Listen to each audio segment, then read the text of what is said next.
자, 이번 동영상에서는 정보 매매가 얼마나 안 좋은 것인지부터 시작을 해서 어떻게 이용할 수 있는지에 대해서 좀 설명을 할 건데요. 사실상 정보에 대한 이야기를 하려면 많은 이제 내용들을 다뤄야 됩니다. 그래서 예전에도 다른 관점에서의 정보 매매 위험성에 대해 설명한 적이 있거든요. 그래서 오늘은 조금 약간 변형을 해가지고 좀 설명을 하도록 하겠습니다. 자, 일단은요, 우리가 이제 정보라는 것은 계층화가 되면 상당히 위험하다라고 얘기를 했습니다. 최초의 정보 생산지는 기업이죠. 기업에서 공시하는 과정까지 많은 시간이 걸립니다. 이 사이에 경영자를 중심으로 또는 임직원들을 중심으로 친구의 친구로 계층화가 돼요. 계층화가 되면 먼저 산 사람이 유리하게 됩니다. 그렇지 않습니까? 그래서 이런 계층화를 막는 방법은 이 공간을 최대한 억제하는 거거든요. 그게 뭐냐? 이제 어떤 사건이 발생 시에 공시화하는 거죠. 근데 여기에도 관련법에 좀 문제들이 있어요. 그래서 이제 논란이 좀 있는데, 그래서 이제 이런 위험성을 가지게 됩니다. 첫 번째, 계층화적 측면에서 정보 매매는 위험하다. 두 번째는 정보의 습성인데요. 실제로 이제 제가 20년 동안 이제 경험을 했던 좀 사례를 좀 이야기를 해보면 어떤 사건이 벌어질 수 있느냐 그러면 예를 들어 가지고 어떤 기업이 비밀리에 어떤 사업을 진행을 하고 있어요. 또는 무엇을 개발을 했어요. 그래서 전문가가 언론 보도를 통해서 특정 기업이 이런 행위들을 하는 것을 봤다라고 제보를 해요. 그러면 이 언론사는 기업에 확인 전화를 하죠. 그게 사실이냐? 그러면 그건 말도 안 되는 얘기다.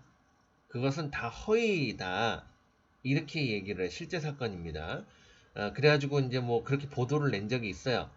이런 제보가 들어와서 이래 했는데 사실이 아니더라. 이렇게 이제 기업이 그렇게 얘기했더라. 이렇게 했단 말이야. 그리고 나서 며칠 지나지 않아가지고 그것이 사실이라는 게 많은 사람들한테 이게 증명돼 버린 거예요. 그래갖고 막 언론 보도를 탄 적이 있어요. 자기네들은 영업 기밀이니 어쩌니 그러지만 이런 시간에 자기네는 매집하고 어쩌고저쩌고 하는 과정을 거치게 되거든요. 이런 경우가 있고요.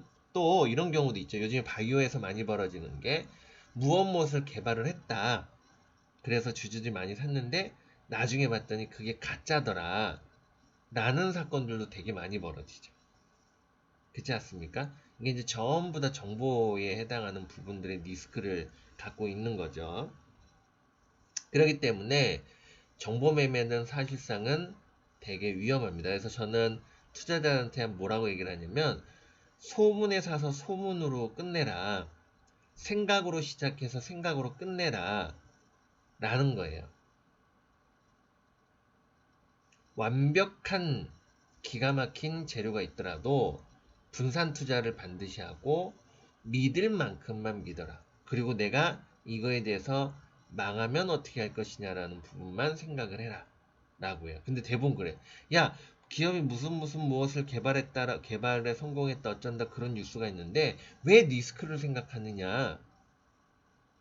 몰빵해야지. 인생은 한 방인데. 이렇게 얘기하는 사람들이 제법 많죠. 제 주변에도 뭐 동창 친구들 그렇게 해서 패가망신한 친구들이 엄청 많아요. 그런데도 자기가 왜 실패했는지를 모르고 또 몰빵을 해요. 그리고 또 망해요.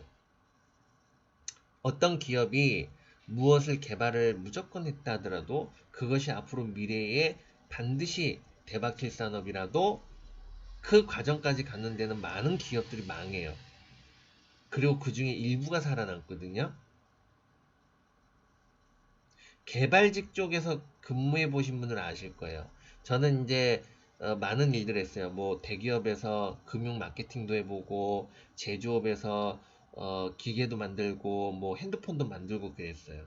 개발 쪽에 있었던 적이 있었는데 보통 지금은 어떤지 모르겠지만 20년 전에는요.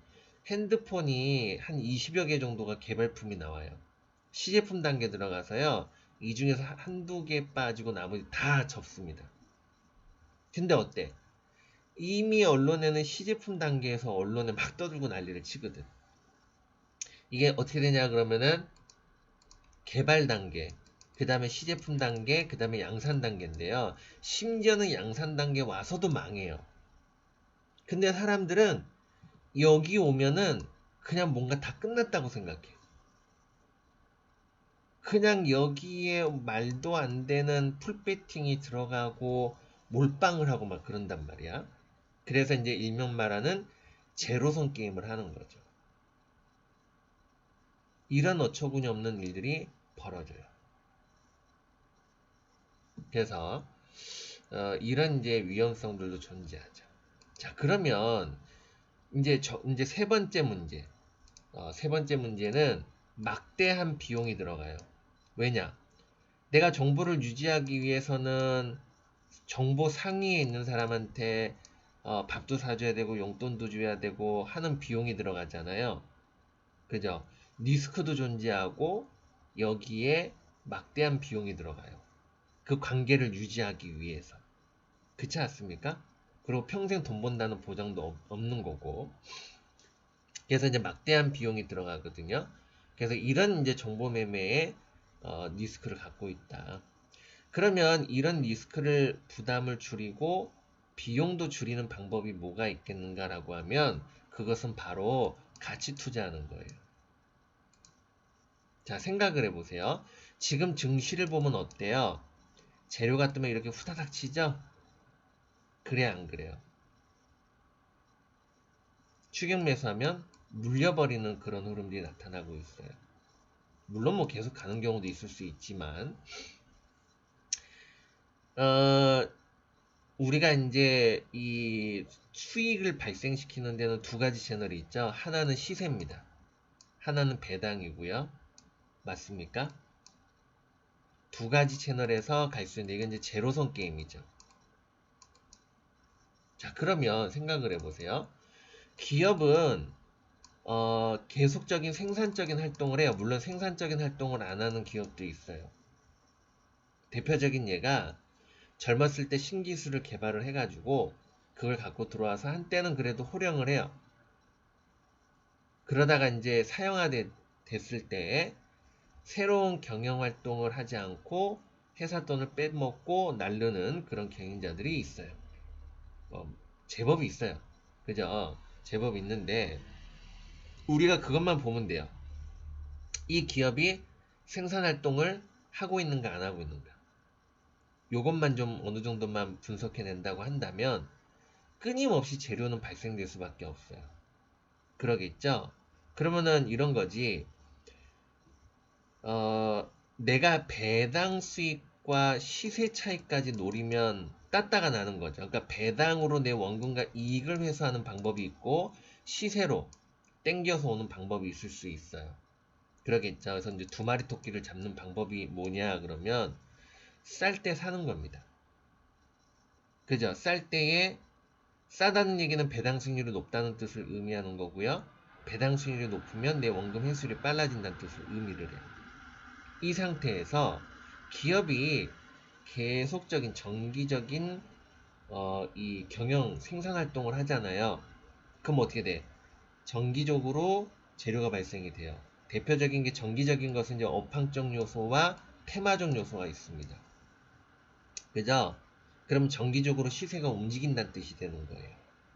그러면 나는 굳이 매일과 같이 목숨을 걸면서 손절을 감행하면서 그렇게 할 필요가 없다는 거지. 비싼 비용과 비싼 리스크를 들여가면서 정보 매매에 의존하지 않아도 된다는 거지. 그렇지 않습니까? 그래서 이제 그런 재료가 올 때에 나는 분할 매도를 하면 돼. 그럼 나는 배당도 없고 시세 이익도 발생이 될 수 있어요. 물론 시세 손실이 발생이 될 수도 있겠죠? 그 시세 손실을 배당으로 커버하는 거거든요. 그죠? 그래서 이런 관점에서 놓고 본다면 이 기업이 당장 망할 것인가 안 망할 것인가, 부채가 많은 기업인가 자산이 많은 기업인가, 이런 걸 보면 되죠. 그리고 사양산업인가 아닌가, 한 몇 년은 버틸 수 있는가, 그랬을 때에 그 몇 년 사이에 이 기업이 새로운 길을 모색하는 경영 생산 활동을 하는가, 이런 몇 가지들만 체크한다면 중장기 가능하고, 그 중장기 기간 동안에서 배당을 통해서 내 원금을 회수하고, 그리고 정기적인 테마와 이 생산 활동을 통해서 발생되는 재료에 의한 시세 상승이 발생이 되면 추가로 원금 회수와 이익금이 발생될 수 있는 구조가 되는 거죠. 그렇지 않습니까? 그래서 이래요. 만약에 이 주가가요, 기업 가치에 의해서 반영되는, 실시간적으로 타이트하게 반영받는 구조가 된다면 주식은 싸게 사서 비싸게 파는 데에는 제한이 걸려요. 이건 이렇게 되면은 미래가치적 관점에서 봐야 되고, 이런 경우는 정보가 필요해. 아시겠죠? 정보가 필요하다. 하지만 지금처럼 매년 흑자를 보고 고배당을 주고 심지어는 플러스 성장하는데도 불구하고 주가가 장기적으로 하락해서 비정상적인 주가에 직면하는, 그래서 지금 막 배당률이 막 20%대까지 올라간 종목군도 있거든요. 5%대에서 20%에 들어가는 기업들이 제법 있어요. 이건 우리 대한민국 역사상 최초입니다. 그 정도로 지금 엉망진창으로 주가가 비상시적이고 엽기적으로 움직이고 있는 그런 상황이에요. 그렇게 그냥 계속 그냥 장난치듯이 빠지다가 어떤 재료가 오면 후다닥 치고 이렇게 빠지는, 이런 투기성이 벌어지는 장세가 있으니, 여러분들이 이것을 잘 활용한다면 일시적인 손실은 발생될 수 있어도 장기적인 측면에서는 이익을 발생시킬 수 있다라는 거거든요. 그렇지 않습니까? 그래서 이런 부분들을 좀 생각을 해볼 필요성이 있겠다라고 하는 거예요. 아시겠죠? 그래서 다시 한번 요점 정리를 하면, 정보에는 막대한 리스크와 막대한 비용이 들어갑니다. 그런데 지금 증시는 기업 가치에 의해서 움직이지 않고 있어요. 기업 가치에 의해서 움직이면 또 막대한 정보의 비용이 들어갑니다. 하지만 이 기업은 끊임없는 흑자를 내고 성장을 하는 구조 속에서 기업 가치에 의해서 반영되지 않는다면 나는 싸게 살 수 있고, 시세 손실에 대해서는 배당금으로 해서 할 수 있습니다. 이런 과정에서 정기적인 업황주기나 또는 테마나 또는 새로운 길을 모색하는 정보 활동에 따르는 요소에 의해서 재료가 만들어지고, 그걸로 인해서 주가가 오를 수 있죠. 거기에 대해서 수익을 낼 수 있습니다. 아시겠죠? 그래서 요거를 잘 이용하고, 그런데 이게 이렇게 얘기하면은 얘기 들으면 그럴듯 하잖아요. 그죠? 근데 이것은 아무나 하면 안 됩니다. 왜냐면 제가 지금까지 20년 동안 보면서 느낀 게 뭐냐면요. 투자 정체성과 그 다음에 이제 실천력이 상당히 중요한데요. 사람들 중에는 이런 게 있어요. 머리로는 이해가 되는데 행동으로 안 되시는 분들이 있어요. 그러니까 머리로는 많은 전문가들과 많은 수준이 있는 투자자들이 중장기에서 많은 돈을 벌었어요. 그런데 그걸 알아. 아는데 본인은 하루하루가 미치는 거예요. 주가가 안 오르면. 그래서 계속 이 습관적 손절매를 하고 물타기를 하고, 그래서 물타기하면 주가는 계속 빠져요. 이런 이제 행동들을 하는 경우가 엄청나게 많습니다. 또 나는 중장기적 성향인데, 그래서 주식을 쉽게 사고 팔지를 못하는데 계속해서 단기하겠다고. 그죠? 그래서 오르기만 하면 그냥 막 갖다 집어 던져버리고, 빠지면은 손절도 못하는, 이런 경우가 엄청나게 많아요. 사람들은 정보만 있으면 다 되는 줄 알아요. 자기 자신에게 맞지 않는 옷을 입고 걸어가고 있는데 엄청 불편하거든요. 남들은 10보 100보 가는데 자기는 한 보밖에 못 가는데 계속 그 옷을 그냥 어떻게든 어거지로 입으려고만 하는 거예요. 남 뒷고문을 쫓아가려고 바쁜 거야. 자기에 맞는 옷을 입고 자기의 패턴에 맞는 어떤 매매를 하려고 하지 않고 그냥 여기서 이게 좋더라 저게 좋더라 그러면 그냥 마냥 내가 그걸 할 수 있는지 없는지조차도 모르고 그냥 막 쫓아가는 거야. 그래서 왜 그런 얘기 있잖아요. 요즘에 쓰지 않는 말이지만 옛날에는 많이 썼지. 뱁새가 황새 쫓아가면 가랭이 찢어진다라고 그러잖아요. 그죠? 그런 거죠. 그래서 이런 것들만 이제 활용한다면 직장 생활하면서 얼마든지 중장기 투자를 할 수 있다. 이렇게 좀 보는 거니까 이 부분들을 여러분들이 좀 잘 활용을 해서 좀 이렇게 이용을 할 수 있는 그런 지혜가 좀 필요하지 않나 하는 생각입니다.